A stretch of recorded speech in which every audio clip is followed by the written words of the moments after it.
দুদিনের ছুটি পেয়ে আমরা চলে গেলাম দীঘা ঘুরতে। তো সেই ব্লগটাই তোমাদের সঙ্গে শেয়ার করব। আমার ব্যাগ মোটামুটি গোছানো হয়ে গেছে, একটাই ট্রলি হয়েছে। আর এই যে আমাদের ড্রাইভার এখন চলে এসেছে আর আমাদের এখন বেরিয়ে যাওয়ার পালা। এখন বাজে রাত 3টে, আমরা রাত 3টে নাগাদ রওনা দিচ্ছি। আর আমার মেয়ে টট্টরি পাকামো করছে। এখন বেরিয়ে যাওয়ার পালা। আর সারা রাত জার্নি করে আমরা এখন সকালে নিউ দীঘাতে পৌঁছে গেছি, এসে হোটেলে রুম নিয়ে নিয়েছি। আর বাইরে এত প্রচণ্ড গরম যে বের হতেই ইচ্ছা করছে না, তাই ভাবলাম সবাই একসাথে বসেই গল্পগুজব করা যাক। ওদিকে আমার যে দাদারা এসছে তারাও একটা রুম নিয়েছে, কিন্তু আর রুমে যেতে ইচ্ছা করছে না, সবাই মিলে একসঙ্গে বসে আমরা গল্পগুজব করছি। আর এসি থাকলে তো ঘরের থেকে বেরোতেই ইচ্ছা করছে না, কেননা বাইরে এত প্রচণ্ড গরম। আমরা ভেবেছিলাম যে একটু সমুদ্রে যাব, কিন্তু আর সেই ইচ্ছেটা আমাদের মাটি হয়ে গেল। যাক, সারা রাত্রে জার্নি করে সকালবেলা কিছু খাওয়া টাওয়া হয়নি, এবার একটা অর্ডার দিয়ে দেবো সকালের ব্রেকফাস্টের, দেখি কী কী দেয়। আর এই যে আমাদের রুমটা দেখো, খুবই নিট অ্যান্ড ক্লিন রুম দিয়েছে। আর এই যে বাথরুমটা খুব পরিষ্কার ছিল, রুমটা মোটামুটি ভালোই ছিল। তো যাই হোক, আমার মেয়ে যে দুষ্টুমি করে শুরু করে দিয়েছে ও। আর এই দেখো, এই পুচকুটাও কিন্তু দুষ্টু কম না। ও দুজনে মিলে কিন্তু ভালোই দুষ্টুমি শুরু করে দিয়েছিল। আর এই দিদিটাও আমাদের সঙ্গে এসেছে। আর এই যে ব্রেকফাস্ট আমাদের দিয়ে গেছে, ডিম সিদ্ধ আর রুটি। আর আমরা দুপুরে খাওয়া দাওয়া করে ঘুমিয়ে টুমিয়ে বিকালে একদম বেরিয়ে গেছি সমুদ্রের পাশে ঘোরার জন্য। তো এই যে এখন বাচ্চাদের বায়না যে এই কারে উঠবে, তো ওদের একটু কারে উঠিয়ে ঘুরিয়ে নিচ্ছি।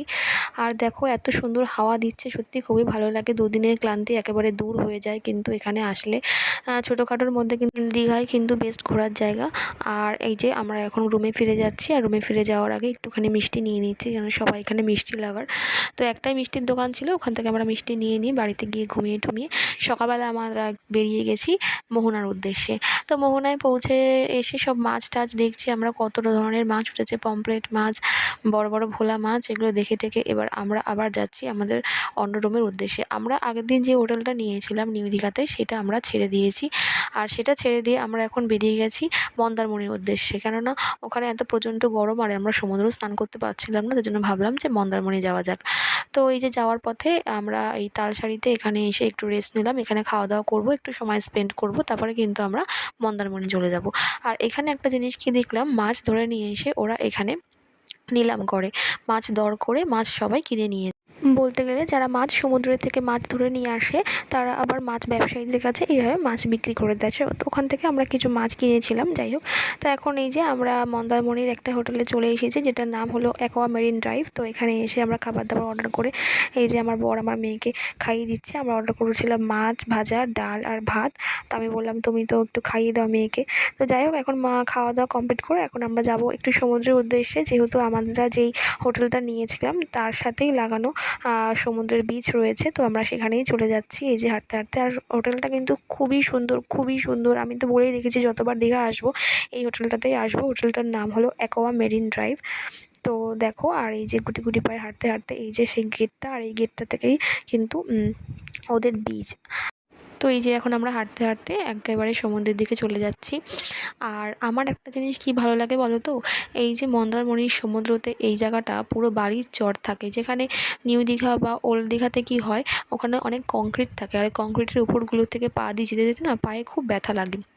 কিন্তু এই মন্দারমণির তোমরা যে রিসর্টগুলোতে আসবে এবং এখান থেকে যে সমুদ্রে আমরা যাওয়া পথ, এটা পুরো বালির চর থাকে, আর এখান থেকে হেঁটে হেঁটে যেতে কিন্তু একদমই অসুবিধা হয় না, আর খুবই ভালো লাগে।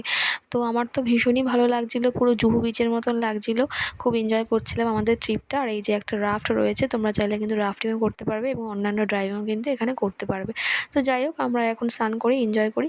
তো এই যে এবার আমরা স্নান টান করে দুপুরে খাওয়া দাওয়া করে ঘুম টুম দিয়ে বিকালে এখন বেরিয়ে পড়েছি। আর এখানে রাতের অ্যাম্বিয়েন্সটা কিন্তু জাস্ট ওয়াও, তোমাদের কি বলবো।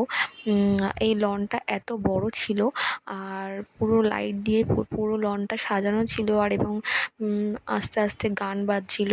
তারপরে বাচ্চাদের খেলার জন্য জায়গা ছিল, আর এখানে একটা স্টেজ মতন করা রয়েছে যেখানে গান বাজছে। আর আমার মেয়ে তো খুব আনন্দ পাচ্ছে, সত্যি খুবই এনজয় করেছে ওই ট্রিপটাতে। 2 দিনে আমরা আমাদের পুরো ক্লান্তি সব দূর হয়ে গেছে। আর এই যে এখানে দোলনা চড়ছে, আর ওই যে পেছনে লেখা আই লাভ মন্দারমণি। সত্যি কথা, আমার এই অ্যাম্বিয়েন্সটা এত ভালো লেগেছে, সত্যি খুব খুব ভালো লেগেছে।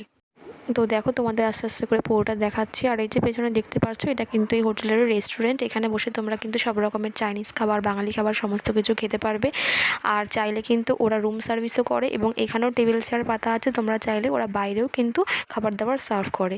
তো যাই হোক, খাবার দাবার সব কিছু নিয়ে আমাদের ট্রিপটা খুবই এনজয় ছিল।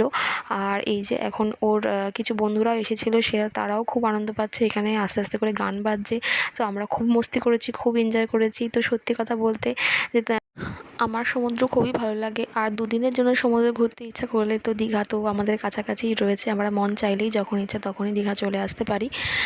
তো যাই হোক, আমরা তো খুব এনজয় করে কাটালাম। তোমরাও খুব ভালো থাকো এবং আমাকে সাপোর্ট করো। আমার ভিডিওগুলো যদি ভালো লাগে তাহলে লাইক, কমেন্ট, সাবস্ক্রাইব করে দাও। অবশ্যই করে আমার চ্যানেলটাকে সাবস্ক্রাইব করে দাও, যাতে আমরা আরও ভিডিও বানাতে পারি। তোমাদের ভালো লাগলে অবশ্যই একটা কমেন্ট করে জানিও। তো দেখা হচ্ছে অন্য কোনো ব্লগে।